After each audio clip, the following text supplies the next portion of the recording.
Welcome to How to Teach Photography to Kids Online. In this workshop, I'm going to talk about some reasons you should consider teaching a kid's photography online class. I'll share with you some tools for teaching online, and I will answer some frequently asked questions that you may have. For those of you who don't know me, my name is Cindy, and I started Magazine Mama in 2011. I've had my own photography business for over 12 years. I have taught group classes, I've taught kids photography classes, private lessons, online classes, and I also have a background teaching kids in Japan. I used to teach kids English in Japan. Now, let's start out with 5 reasons to teach kids photography online. First of all, you don't have to worry about the cost. It's a lot more cost effective. You don't have to rent the location, set up a space, pay for the printouts or folders or anything like that. And then plus, think about this, you don't have to spend money on gas as well to get to your location. You can reach more people in one class because you're not as concerned about managing a large group of kids as you would be if you had an in-person class. So you don't have to hire additional adults to help manage a large group of kids. It's convenient for you. You can teach from the safety and the comfort of your own home. It's also convenient for your students. They can easily go online. And let's face it, a lot of their classes are online now, so kids are really used to this online learning format. And the final reason is that it's really needed right now with all the kids being at home and off school. Chances are high that moms in your area are going to be forced into homeschooling and looking for activities for their kids to do during the time off and for the kids to learn. Now, there are a few tools that you will need to teach your kids' photography class online. The first one is a camera. You're going to need a camera, and here are 3 different options. It's basically good, better, and best options. If you don't have any camera to a webcam to attach to your monitor, you can do just fine with your computer camera that's in your monitor already. That'll work just fine. A webcam, such as the one seen here, is a Logitech.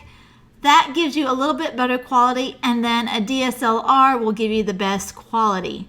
Now, the one I use is a Logitech C920 Pro. So you might want to do a search online. I know they sell them on eBay. So just do a search for that one. You can also get extra lighting, like a ring light or an O-light, or you can just do natural lighting. If you set up during the day, you have your class during the day, sit by a window and bring in some nice natural light. You can also find any available lighting in your home, like maybe a lamp. That will work as well. You're going to need audio. So there are 2 different mics that I like. One's a Snowball mic and one's a Blue Yeti USB mic. I've used both of these. The one I'm using right now I probably like better than the Snowball is the Blue Yeti USB mic. Next, you're going to need a platform. You can teach on Facebook and use Facebook Live. You can also go live on YouTube Live, or you can use Zoom. Now, I recommend using Facebook because what you want to do is set up a Facebook group, and then you can post all your classes, your videos in there, and the kids can go in there and post their photos. And what's great about this is that the moms can even join them. Maybe if it's really young kids, the moms will post the photos on their behalf. Now, this is a cute little meme I found related to Zoom. If you are not familiar with Zoom, it's basically an online meeting platform where you can give access to your camera or not. You can choose whether you want to just use audio. So basically you could, teach photography classes in your PJs if you want, not even get your hair done or anything. But I don't recommend it. What I recommend on Zoom is that you make your camera available to the kids and also give them the option to be on camera if they want. That way they can interact with you, and it's a more personal approach rather than just talking to a blank screen. Now for Facebook groups and going live on Facebook, you'll need to go through a third-party app such as StreamYard, BeLive, or Ecamm Live. Now I've used all three of these. The one I'm currently using is StreamYard, and you can go live on StreamYard, and you can also hit record only if you wanted to just record the class without going live, and then you can download the class and then upload it on Facebook.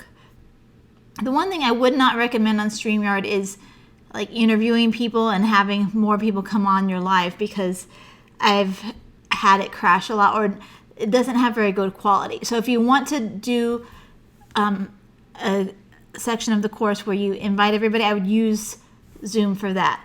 And then just use the StreamYard, BeLive, or Ecamm for actually going live and teaching, where it's only you and where you're sharing your screen. So you can use Facebook Live by itself and just go straight live into the group. But the only thing is that I haven't found a way yet to share your screen. So if you want to share slides in your presentation, you can't really do that with only Facebook Live. So speaking of slides, you're going to need some. You're going to need some visual aids and a curriculum, and that's where I come in. So what I've done is I've taken the Basic Digital Photography for Kids curriculum and the Kids Camp curriculum, and I've combined elements from both of those, and I've created it entirely in PowerPoint as the format, and I have over 100 slides in the curriculum files here, and so basically you teach everything online, and you can check it out here, bit.ly/teach kids online, no space between kids and online, and then you can get $30 off with code workshop. Now here's some of the slides I'm just going to go through real quick. This is what it looks like on the inside. There are 8 modules. It includes the history of photography, the photographer's toolkit, photography terms, exposure, camera settings, lighting, composition, and photography careers. With each module, you'll get a lesson, like the slides on the lesson. Then you'll get a review slide that has kind of the main points, and then you'll get a quick quiz with a couple questions, and then a suggested activity, something fun for the kids to work on during the day until the next lesson time. And this is just a suggested activity kind of to get your creative juices flowing. You can definitely add on what other activities you would like. And the purpose of this was to teach within a 50-mile radius of your studio. That way we don't have a lot of photographers saturating the market teaching this. And not only that, it's good to teach to people in your area because they are going to be your potential clients. So hopefully, people will bring their kids to your class, or not really bring them, but they'll enroll their kids in your online class, and then, they'll get to know you, like you, and trust you. And then when it's time for them to need a photographer, you'll be the first one on their mind. Now, here's what photographers are already saying. I bought it and can tell everybody it is a great resource. I'm thinking to teach a free webinar to my daughter's classroom mates this week.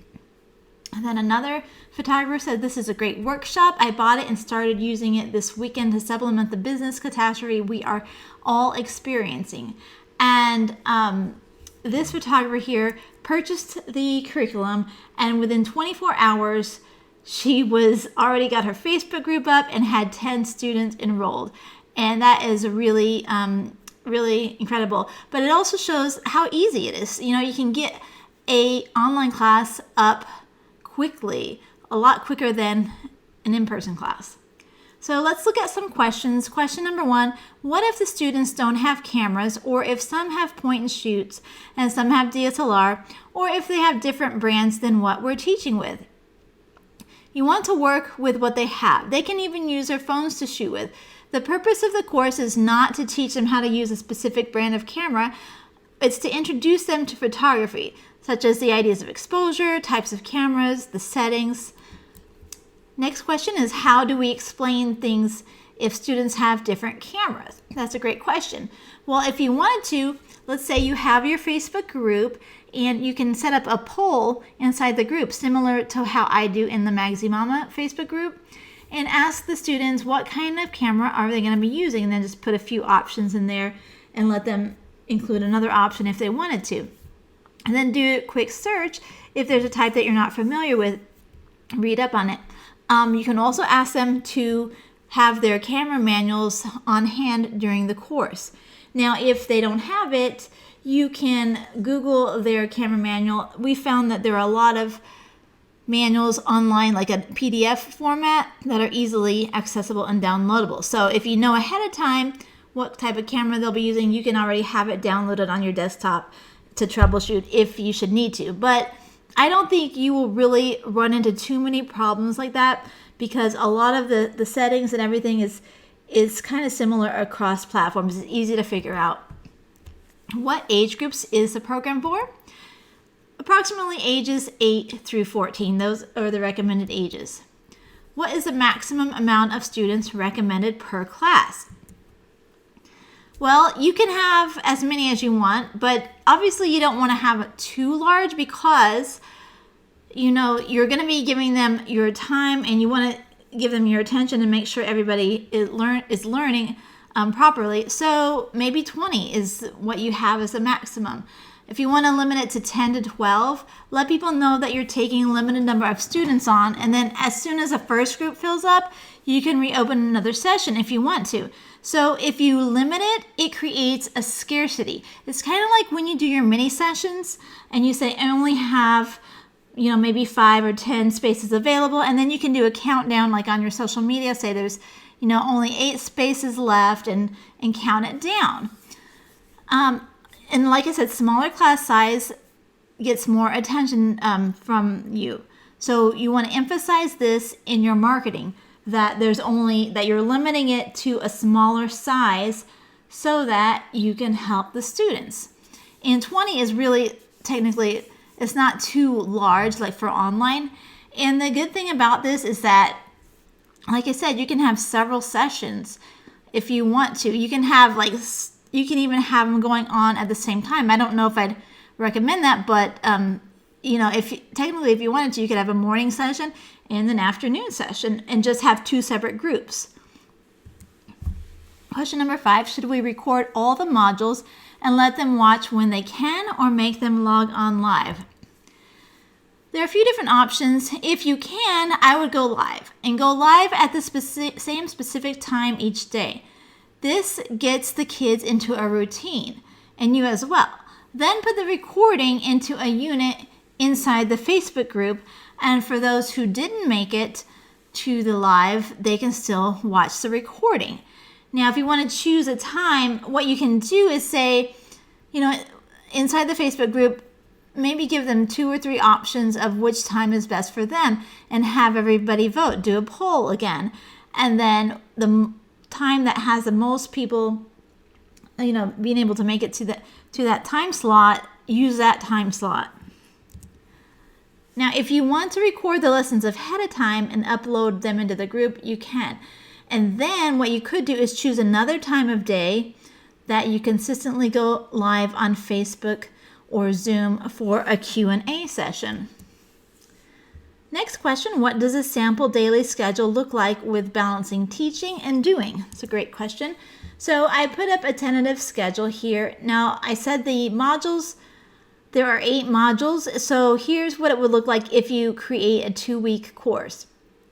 You would have days 1 through 4, be the modules 1 through 4, and then, so let's say that's Monday through Friday, right? So Monday, Tuesday, Wednesday, Thursday, modules 1 through 4, and then day 5, take a break that Friday, give them an assignment to work on over the weekend, and then week 2, you would have days 1, 2, 3, and 4, and on day 5, it could be like an online party type thing. You can do a quick overall review of everything they've learned. You can ask for feedback, see what they say, and this is really important to ask for feedback and the reviews. Because whatever they post in the group, they said they had a great time, they learned a lot. You want to save those posts and screenshot them, and you can use them as testimonials for your marketing for when you get students for your next class. Now, an idea I have as well is you can create a slideshow of all the photos that the kids have posted throughout the course. And then at the end, maybe you take your top photos and create a slideshow and put their photo credit in there, and they'll get really excited about that. And this is a great marketing tool as well, because you can post it on your Facebook group and you can say, hey everybody, look at the photos that my kids took in this class. And they'll make it a really cool presentation with your link to your website and then also your logo on it, branded, right? And then think of all the parents who are going to be sharing that around to their friends because they'll be really proud of their kids. So that is another thing you can do, which is a lot of fun for the kids. They'll love it. The parents will love it. And at the same time, you're kind of marketing indirectly. Now here's a schedule if you wanted to condense it into 1 week. Let's say the kids are a little bit older and you want to have maybe just 1 week. What you would do is double up on the modules. So day 1, lessons 1 and 2. Day 2, lessons 3 and 4. Day 3, lesson 5. I put that one, I think that's the exposure one. It's a little bit longer. So, the longer modules I put separately. Day 4, lesson 6 and 7. And then day 5 would be lesson 8 and the review and the feedback and slideshow and all. And I don't think I mentioned, so this is a daily, like each day I have lined up the review, critique assignments, the lesson quiz, and then the next assignment. So what you want to do is the assignment that you give them each day, tell them to post it in the group. And then, you can critique it before the next lesson. Next question, if they have questions during the doing part, how do we help them so they don't get frustrated and give up? This is why it's great to use Facebook groups or Zoom for your class, because students can easily post their questions in the group and you can make a quick video for them. Or you can have a session via Zoom where they interact with you on video and audio to get their questions answered. Kind of like a Q&A or like office hours or something like that. How much should I charge for this class? That's a great question. Now, I wanted to make a note here that a lot of photographers I've talked to have expressed that they want to offer this class for free as a way of giving back to their community. And I think that's really great. And I really feel happy that I have a great group of photographers who are really caring and really generous. But I want you to also keep in mind that you don't feel obligated to do that. And in fact, the purpose of this curriculum was to help you supplement your business during this time or during times when you may not be able to be out shooting as much as you normally would. So just keep that in mind. If you want to do it free and you can, that's okay. But I would prefer if you use this to bring in more income for your business. Now, as far as specific pricing goes, it depends on your market. Same thing as pricing your photography sessions. But for this, try for about a minimum of $39 to $49 per student or higher if you can. Remember, you're offering them your expertise and your knowledge. Now, if you price it at $39 and you have 8 students, for example, you would have $312 for the course. And then if you divide it by 4 hours, this is my approximated teaching time, then it's $78 is your hourly wage to start with. And I think that's really good. I mean, that's only 8 students, and that should be really easy to get 8 students. And so the 4 hours of teaching time, what I did is I estimated that each module takes about 30 minutes. It might take less. You might spend more time answering questions. I don't know. But if you round it up about 30 minutes for each module, let's say like 5 or 10 minutes for the lecture part, and then 10 to 20 minutes for the question and answer part, that's what it comes out to. And speaking of that, you don't want to have these modules be really long. You want to keep them short and sweet because of kids' attention spans. I know, like myself, even when I'm taking online courses, I don't like it when there's like really long, drawn out sessions. I like it in short, small bites. So this is kind of gives you a quick idea so you can guesstimate and see where do you want to be? Like what are your goals? This will help you. So write it out. Question number 9, would you price per student or household, thinking of siblings, or charge a small fee for additional kids? That is a really great question. So I recommend that you charge an extra price per additional sibling. I know a lot of extracurricular activities, they do that, like with my daughter. There are several, like the music companies and the dance companies. If you have a friend come or a sibling, you get kind of prorated. It's not the main fee. So definitely think of that. And you could also do a friend's pricing and encourage them to bring a friend along for a certain amount of price. So for example, if you charge $40 for the first person, or $39, then say maybe $15 or $20 for each additional sibling or for each friend that they bring along. Next question, how do I accept payment? You can have people send you payment via PayPal, obviously, or you can use a payment app such as Venmo, and they can text payment to you. You can also sell tickets to online classes on Eventbrite, so definitely check that out, eventbrite.com. What are some suggested pricing strategies? Now, I have a couple for you. One is to offer an early bird pricing.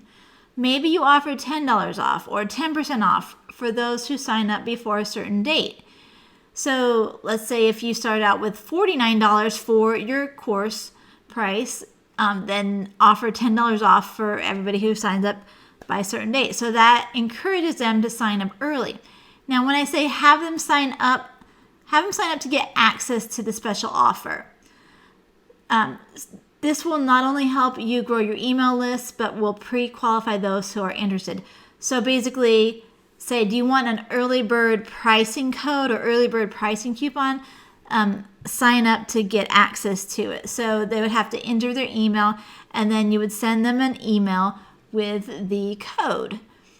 And like I said, this will pre-qualify those who are interested, because they're not going to give you their email if they don't want the code to go to your class, right? So definitely do this. And then what's great about this is that you'll have an email list that you can market to next time. So let's say, for example, maybe they sign up, but for whatever reason, they sign up for the early bird coupon code, but for whatever reason, they don't use the code. Well, next time you have a class, you can send an email to them and say, hey, I noticed you signed up for my early bird special last time and weren't able to make it. I hope you can make it this time. Strategy number 2, if you want to give back to your community, like if you really want to do a free class, instead of offering it free for everybody, try offering a scholarship giveaway. Create a contest for people to enter to win a free class and tell them what it's valued at. Draw a winner and then email everybody else a coupon code. This is another great way to build your email list and a list of potential students for future classes.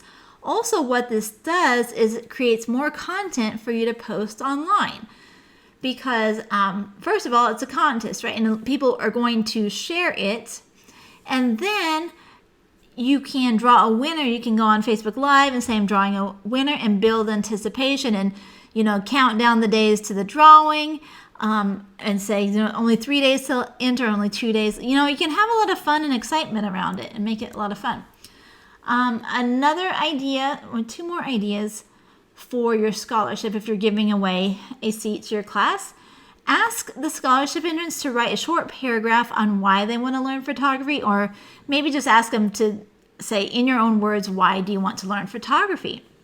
And this gets the kids involved, and they have to really think about why. And then it helps you too, because you know why they want to learn, and maybe you can expand upon their reasons for signing up inside your course.